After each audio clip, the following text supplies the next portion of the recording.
Hello everyone! How's it going? Hope everything's going amazingly well with you all. I'm Miss Sheerin and I teach American English. Today's lesson is reading from More Classic Tales storybook. Last time, we took one tale. So, let's revise fast what I read for you in part 5 before we start our lesson today. Our last story was The Tiger, the Brahman, and the Jackal. Genre: Fairy tale. Characters: the tiger, the Brahman, the jackal, the road, the tree, and the buffalo. Settings: time, a long time ago. Place, and the forest.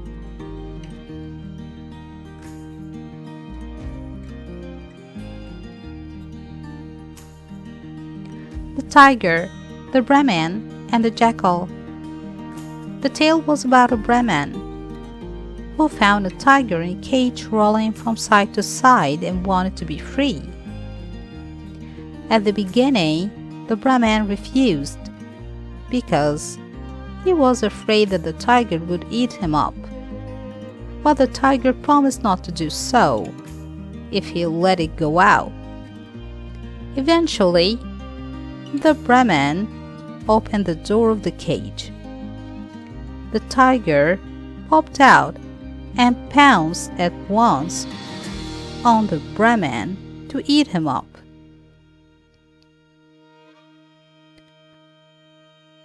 The Brahman pleaded for his life. He asked the tiger to grant him one thing: to let him ask the following 4 things he would see.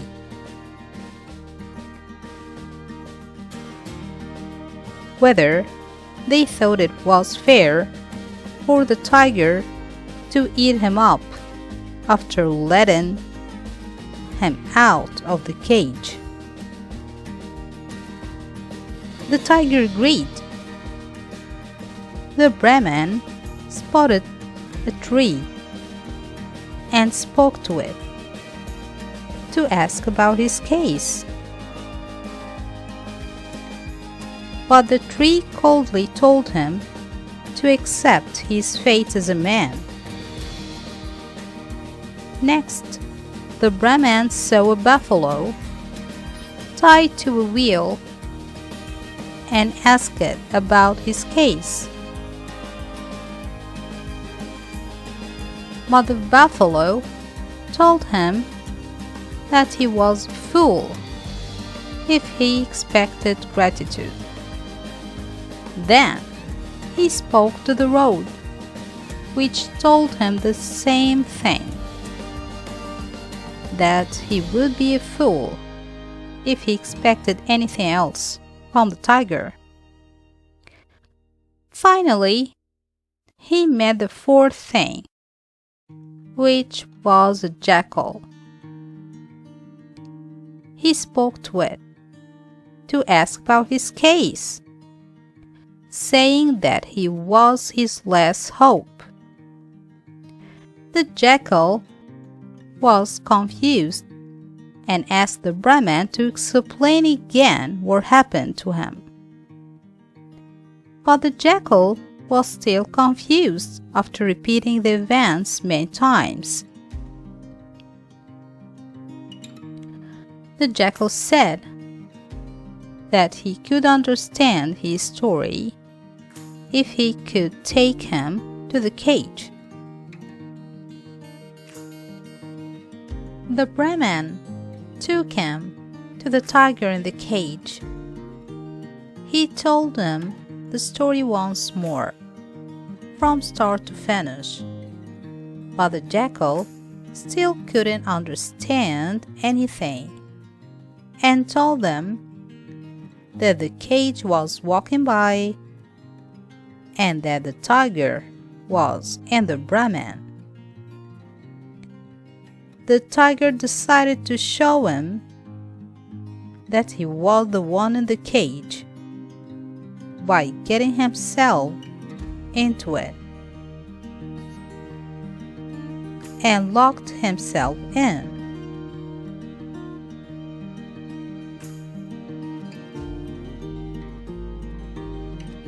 The jackal said that was how things should remain. Now, let's start reading our new story today.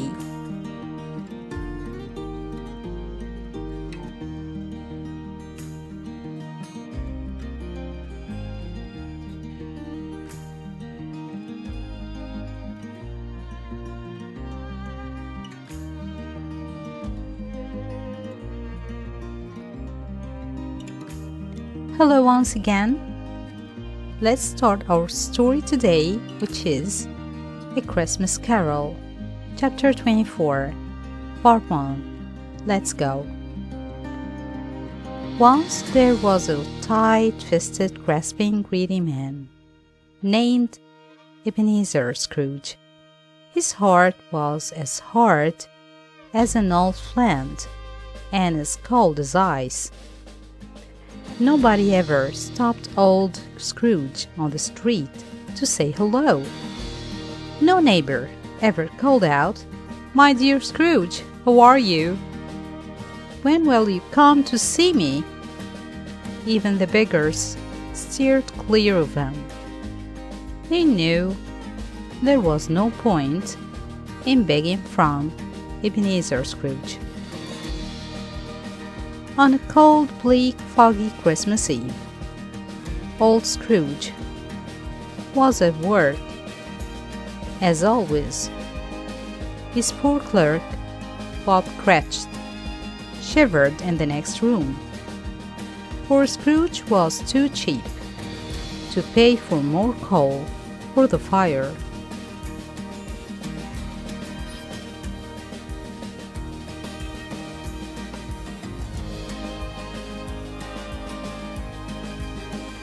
No one spoke to old Scrooge.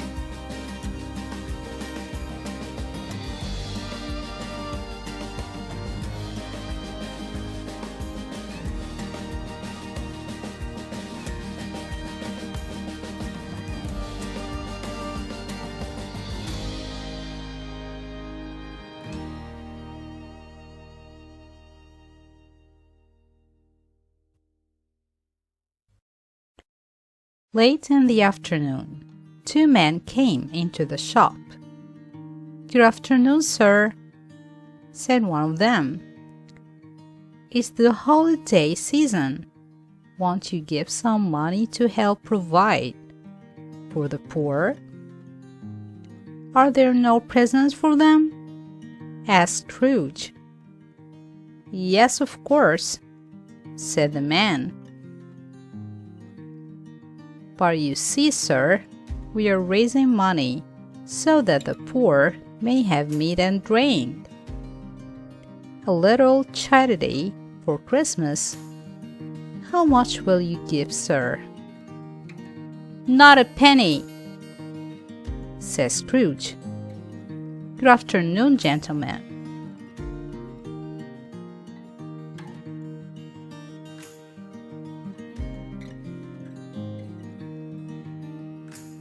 Two men asked Scrooge for money for the poor.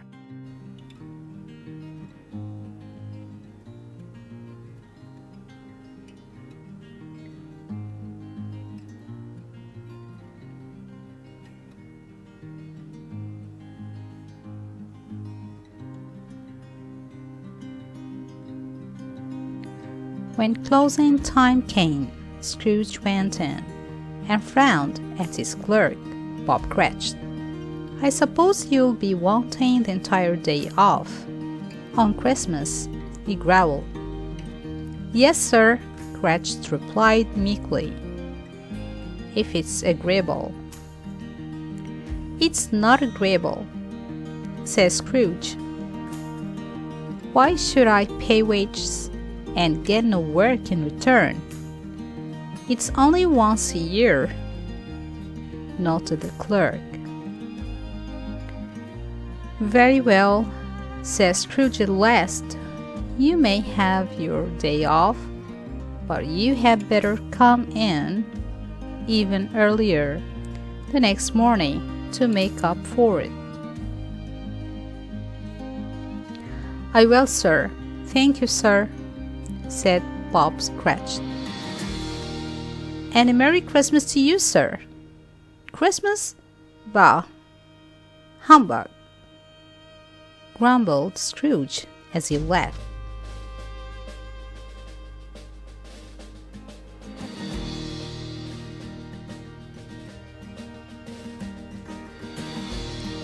"Bah! Humbug!" grumbled Scrooge.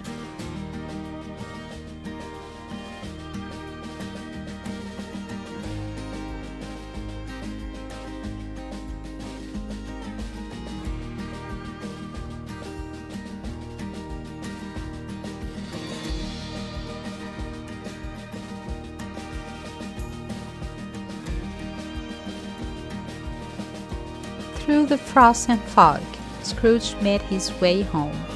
As he approached his front door, he stopped and stared.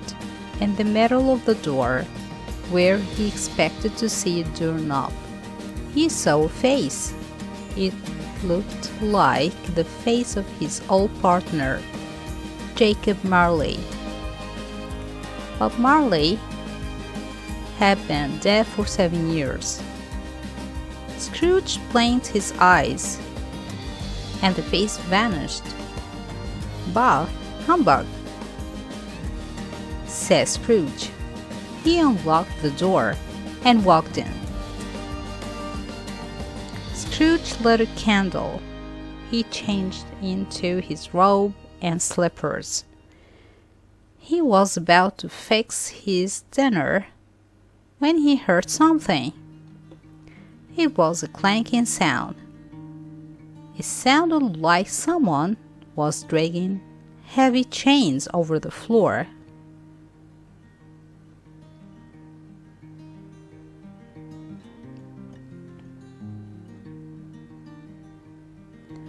The doorknob looked like Jacob Marley.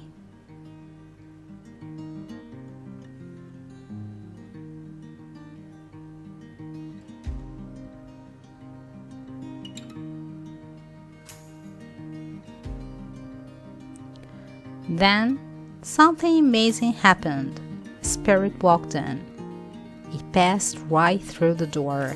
The spirit was dragging a large chain that was wrapped around his body. "Who are you?" called Scrooge. "Ask me who I was," replied the ghost.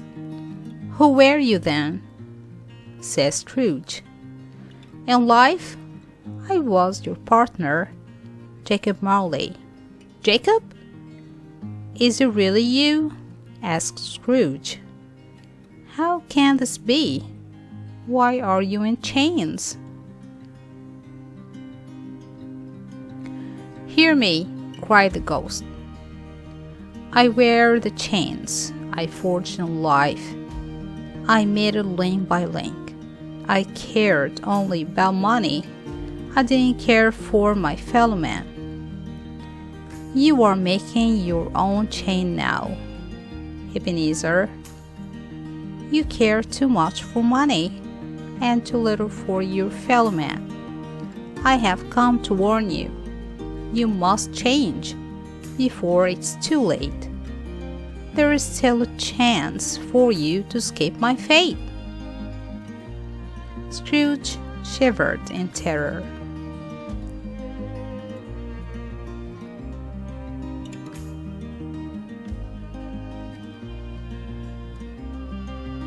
The spirit in chains appeared to Scrooge.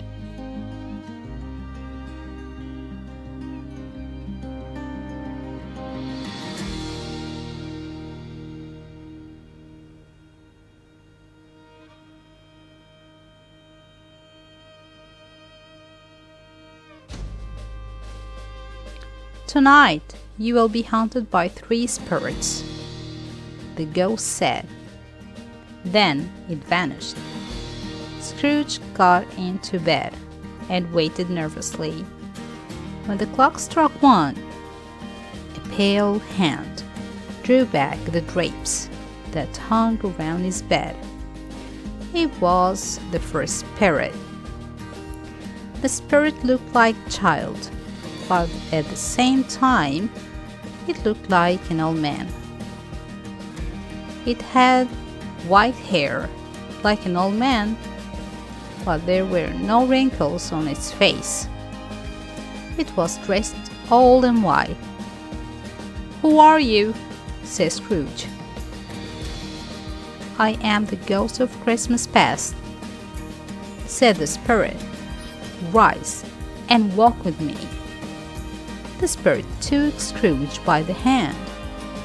The two of them seemed to rise up and pass right through the wall.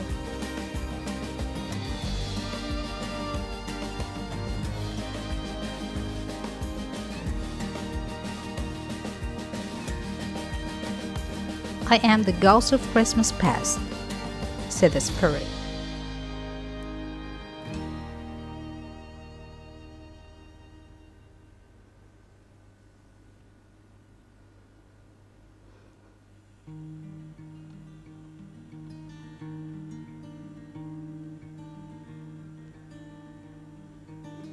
Suddenly, Scrooge found himself in an old classroom. He knew the place. "I was a boy here," he called. The classroom was almost empty. All of the children were at home for the holidays, all but one. One neglected child sat at his desk. "Why, that's me!" Scrooge blurted out. He sobbed as he recalled his sad, lonely childhood. The spirit showed Scrooge other moments from his past. Scrooge saw himself as a young man and then as an older man. He saw things he had done that were unkind. He saw people he had known and treated poorly. Then the spirit vanished.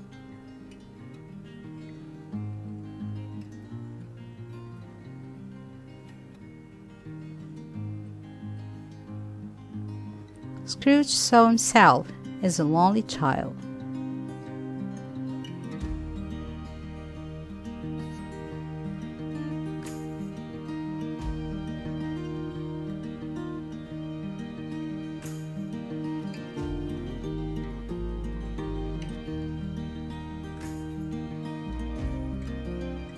Chapter 25, A Christmas Carol, Part 2.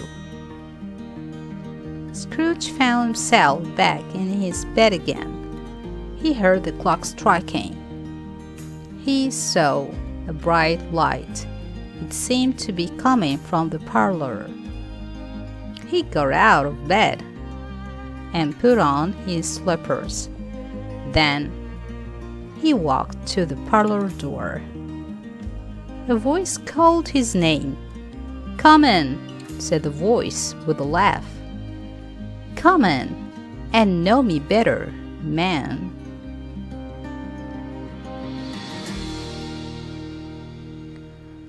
Scrooge went into the parlor. He saw a large, bearded man wearing a loose green robe and a crown of holly. This jolly giant was seated near a great heap of roasted turkeys, apples, oranges, pies, cakes, and puddings. "I am the ghost of Christmas present," said the man. "Come closer. Touch my robe."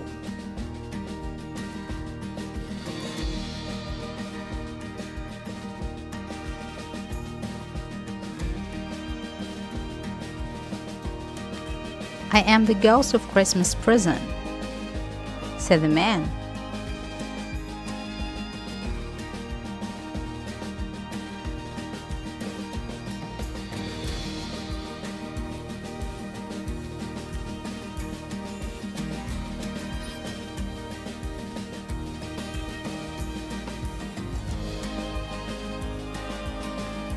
When Scrooge touched the road, he found himself moving through the crowded city streets.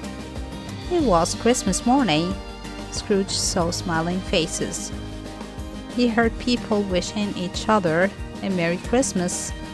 Children were singing songs. Adults were hanging holly branches. As the spirit took him from house to house, Scrooge could see people making their Christmas dinners. The spirit showed Scrooge many people. Scrooge saw miners huddled around a fire. He saw sailors on a ship. He saw sick men lying in the hospital and prisoners locked up in jail. Scrooge saw that their lives were hard, but he saw something else as well. He saw that somehow the spirit of Christmas made all of these people happier. It made them cheerful. It made them smile.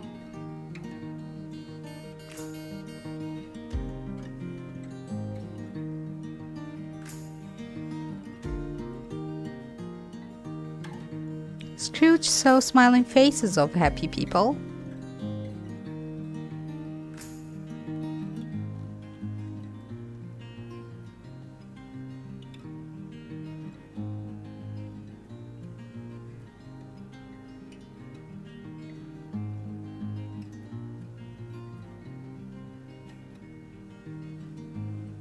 The spirit led Scrooge to the home of his clerk, Bob Cratchit. The family was sitting down to a meager dinner, with only tiny roasted goose and some potatoes to eat. Yet they seemed as happy as if they had a great feast before them. The happiest of all was the youngest child, a small, frail boy called Tiny Tim, who walked with a crutch. Scrooge saw Bob Cratchit lift his glass and say, "A Merry Christmas to us all, my dears." "Merry Christmas," they all called. "God bless us, everyone," said Tiny Tim. Tiny Tim sat next to his father. Scrooge saw how Bob Cratchit held his little son close by his side, as if he feared he might lose him.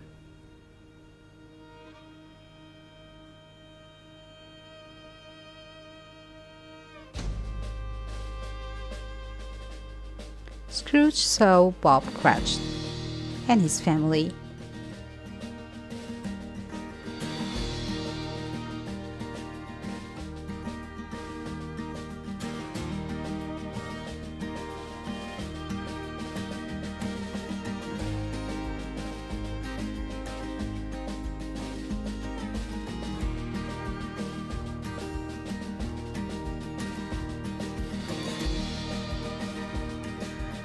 Scrooge felt a surge of interest in the boy. "Spirit," he said, "tell me if Tiny Tim will live." "I see an empty seat," said the spirit, "and a crutch without an owner. If things remain as they are, the child will die." "No, no, kind spirit," said Scrooge. "Say he will be spared." The spirit didn't reply.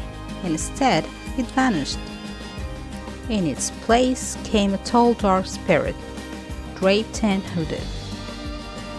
"Am I in the presence of the ghost of Christmas yet to come?" asked Scrooge. The spirit didn't answer. It pointed onward with its hand.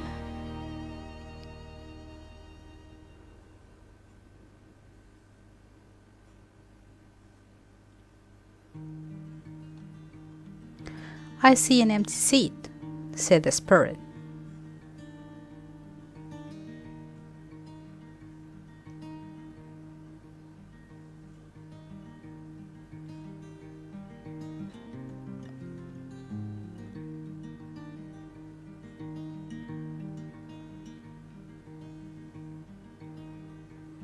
Scrooge found himself in a dark house.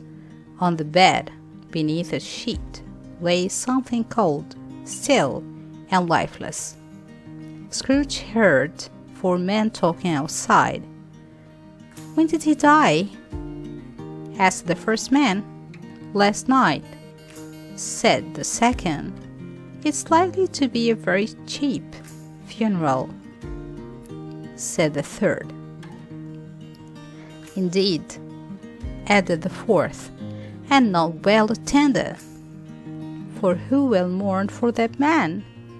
Then all 4 of the men laughed.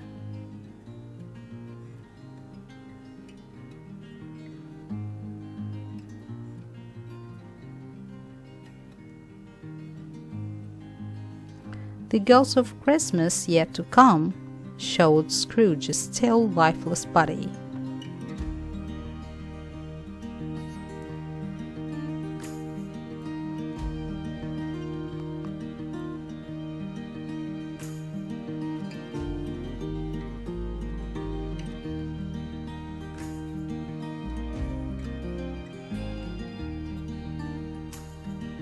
The spirit waved its dark robe.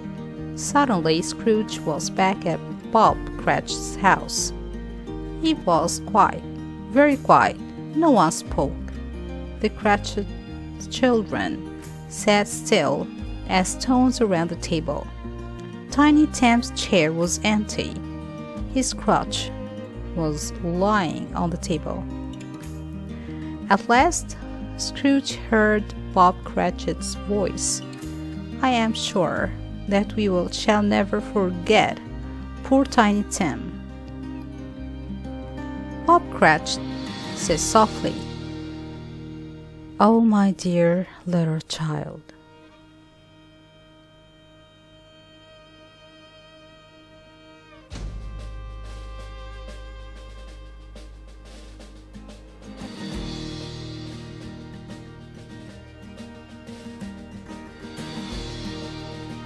Scrooge was back at Bob Cratchit's house.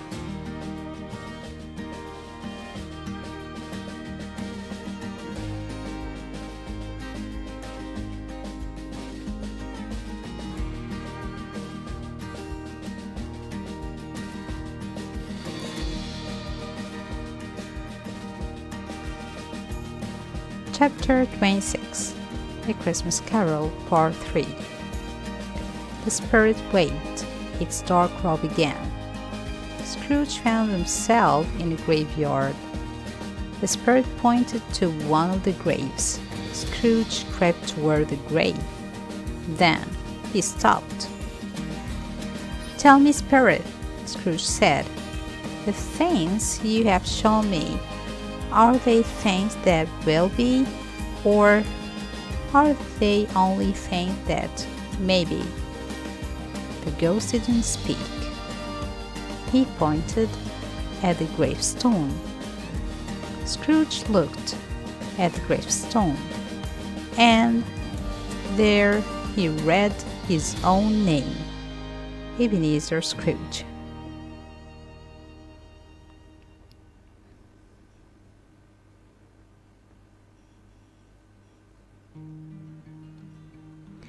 The spirit took Scrooge to a graveyard.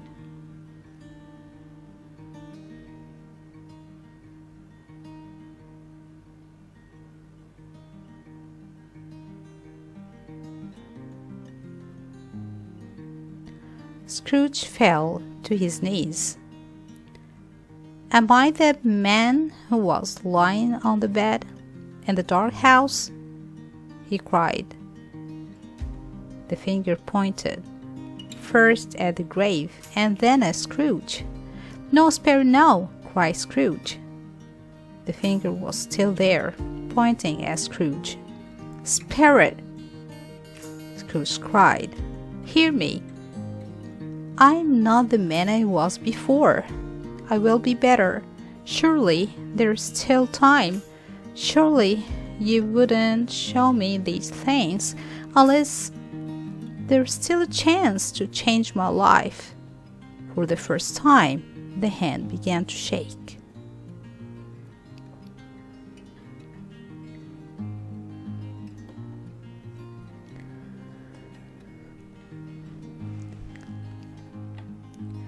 "You spirit," called Scrooge, "have pity on me.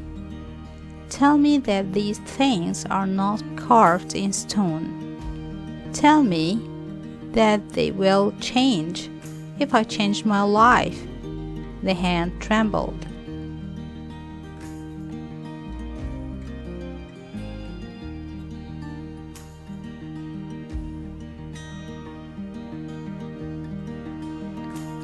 The spirit's finger pointed at the grave.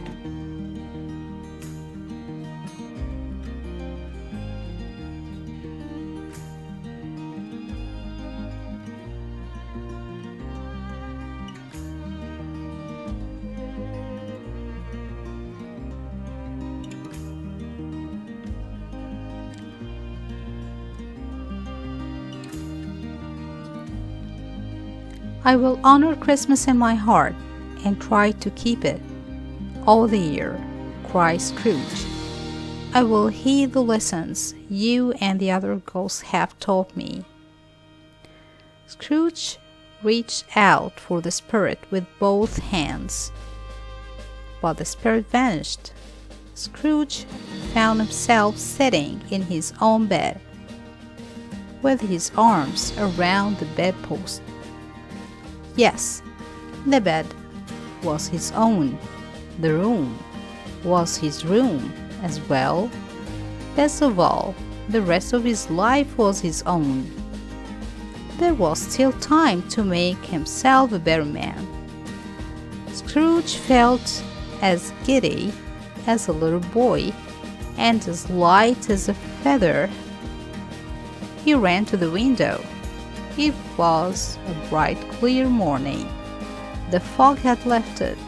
The sun shone down. Scrooge saw a boy passing in the street.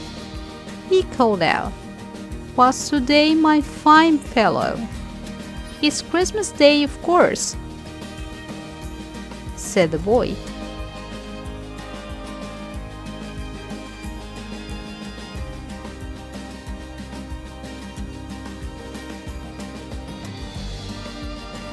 Scrooge found himself in his own bed.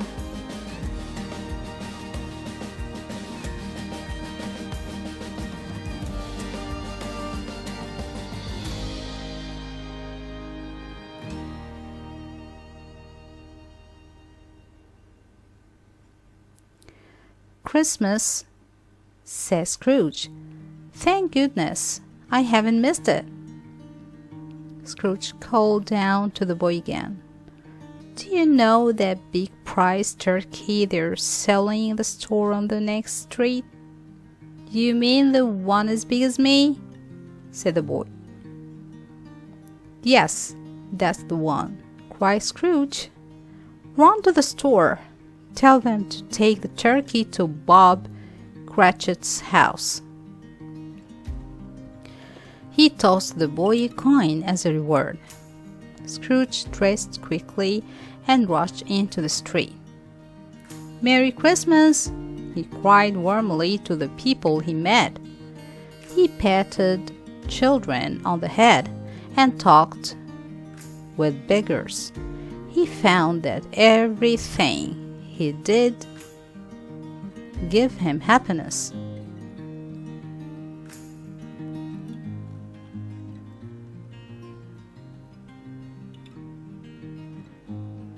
"Merry Christmas!" Scrooge cried warmly.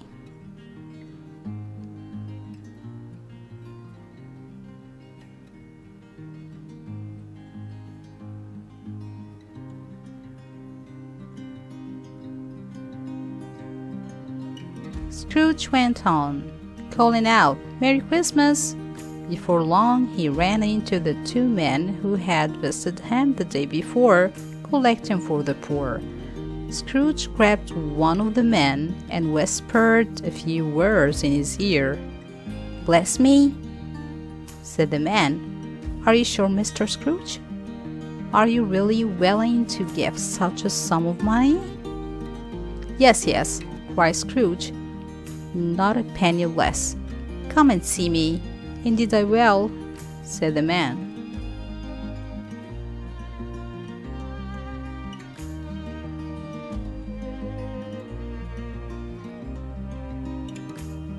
Not a penny less, cried Scrooge.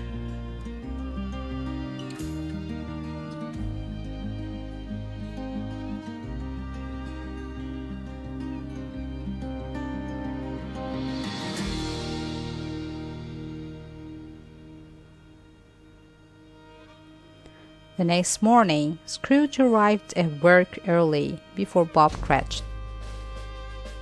When Cratchit entered, Scrooge tried very hard to put on his old voice. He growled, "Well, what do you mean by coming in at this time of day?" "I apologize, sir," said Bob Cratchit. "I'm not going to stand for this sort of thing any longer," barked Scrooge. "Therefore," he said, "I'm raising your salary, and Merry Christmas to you, Bob Cratchit." Scrooge was as good as his word. From then on, he helped Bob Cratchit and his family. To Tiny Tim, who didn't die, Scrooge became like a second father. Scrooge shared his wealth with other people in need as well. He became as good a man as the good old said he knew. From that day onward, it was always said of him that he knew how to keep Christmas well. May that be truly said of all of us. And, as Tiny Tim observed, God bless us, everyone.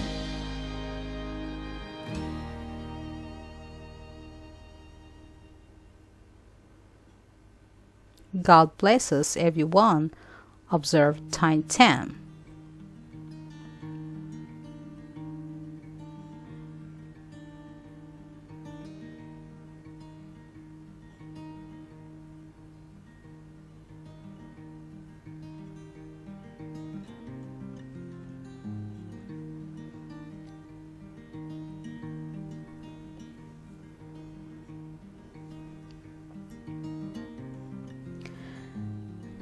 Here we come to the end of our lesson today. Hope you liked it so much. If you're not a subscriber yet to my channel, please don't forget to subscribe to it. And to click the button below for more notifications whenever I upload a video. Thank you a lot and see you next time. Bye.